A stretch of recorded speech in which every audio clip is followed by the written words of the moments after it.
This is my new Fujifilm X-T10 body.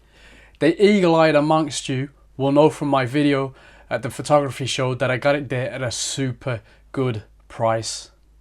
But let's take a look inside the box and see what's what. European warranty booklet, a manual, information. Some of the functions of the product may differ from those described in the supplied manual because of the firmware update. No problem. Worldwide network information, warranty booklet, and a nice fat owner's manual, all in English. So all that is relevant. If you need other languages, you can go online and get them. Got this nice little box here where there's a strap, a cable for the UK, as I'm in the UK, and a battery charger, not a USB one, but the standard battery charger there. So I've been given a European cable and a UK cable, very handy, and one battery there. The strap, which I will be using. Some people hate these straps, but I think they're fine, they do the job. The cameras are super light anyway, and this is a nice, well-designed strap. And we get to the actual goodies, and there she is, the Fujifilm X-T10 in all its glory. Now I don't have particularly big hands, so the size of this is ideal for me. I do like the size of the X-T1s, which is a little bit bigger, but with the grip here, I think this is going to work out just fine for me, and it's just so super light. We'll go through a few of the stats, of course. This is a mid-range compact system camera. Originally it featured a newer AF system to its big brother, the X-T1, but that was all sorted out with the firmware updates. It has the same 16.3 megapixel APS-C X-Trans CMOS II sensor and the same Fujifilm EXR processor too. It also has lens modulation optimizer, which automatically corrects diffraction blur.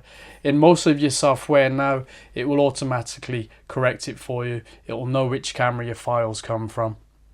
Unlike the X-T1, it has a pop-up flash. Actually, regarding the flash, look out for another video soon. There's some exciting changes about to take place regarding flash for the X series cameras, and not necessarily from Fujifilm themselves.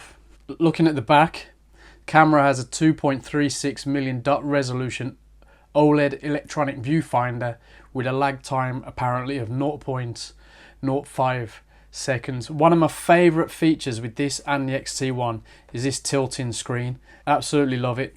Now the screen will not tilt all the way over, so you can't use it for selfies, but it's fantastic for shooting from the hip, shooting from down below, shooting from above. You're not going to mess up your clothes trying to get the shot. Interesting viewfinder with a diopter adjuster there. The view mode buttons there. The buttons feel nice and solid.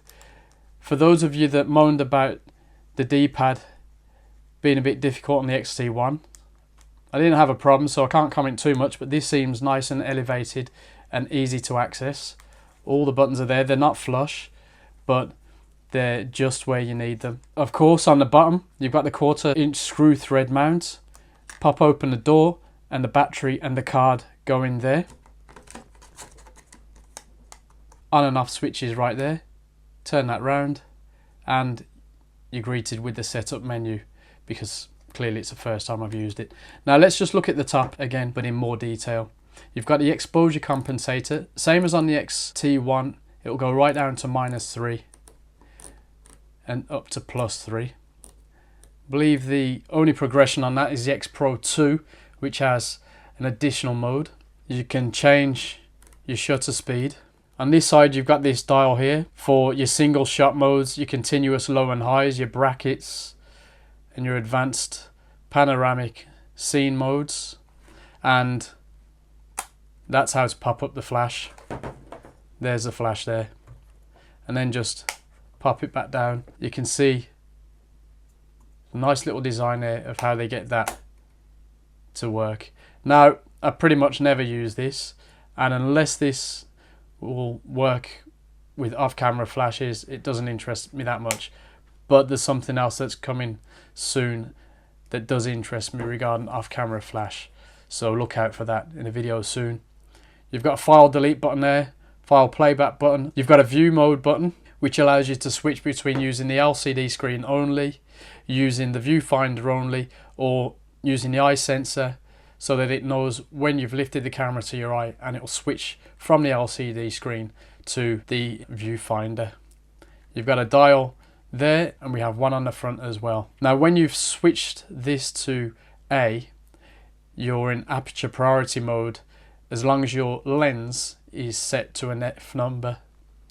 If you set your lens to A as well and that to A, it will be in full automatic mode. AF lock button, auto exposure lock button. I like to use this as a back button focusing. Quick menu button and function button there, display and back. 8 frames per second burst shooting. An ISO sensitivity range from 100 to 51,200. Interval timer shooting. In-camera RAW conversion. Another thing which I'm going to recommend to you in another video is to really get into the JPEGs. I avoided it for some time and I'm recently getting into it now and I'm loving it. The first step, if you're not sure, is checking out that in-camera RAW conversion.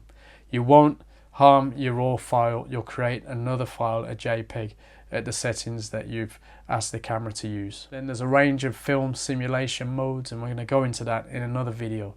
It offers multiple exposure, panoramic shooting modes, digital split image, focus peaking, which makes your manual focusing easier.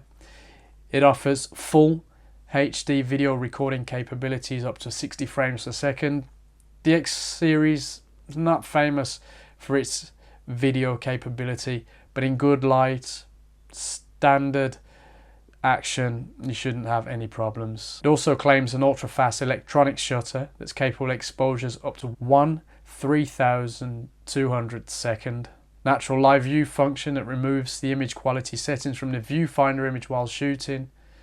I tend to use the live view so I can see exactly what's going to happen, exactly how it's going to look, especially in my newfound love for the JPEG modes. Dedicated auto mode switch lever, so that must switch it straight into auto for you. It has a traditional cable release thread right in there, you see. This camera, like all the latest Fuji X series, is famous for that classic chrome film simulation.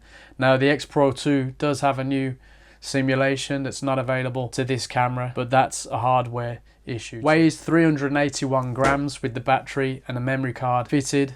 Bear in mind it's not weatherproof, but that doesn't really bother me at all. That's the camera, nice and small. If you want to see a comparison of this camera with my X-T10 or any other X body, currently we have the X30, the X Pro 1, the X-T10, so I can compare those for you. Forgot to mention this little thumb grip in combination with the molded bit at the front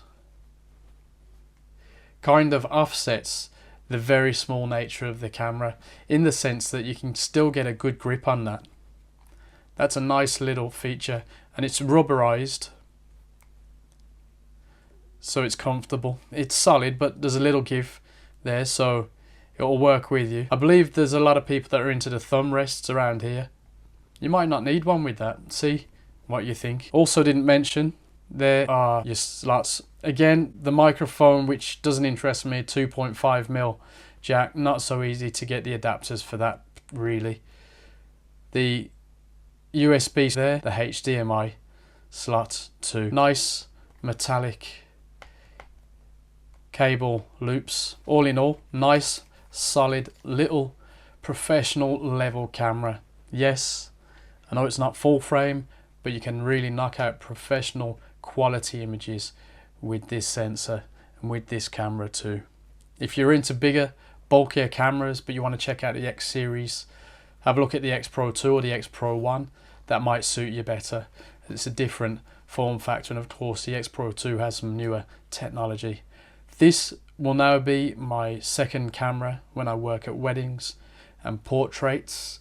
I still have a Nikon full frame for certain things too, but this alongside my X-T10 is really going to be fun to shoot with. The X Pro 1 will also be with me. These cameras are so light, so small, that's just not a problem. It's not like carrying around two full frame Nikons or Canons.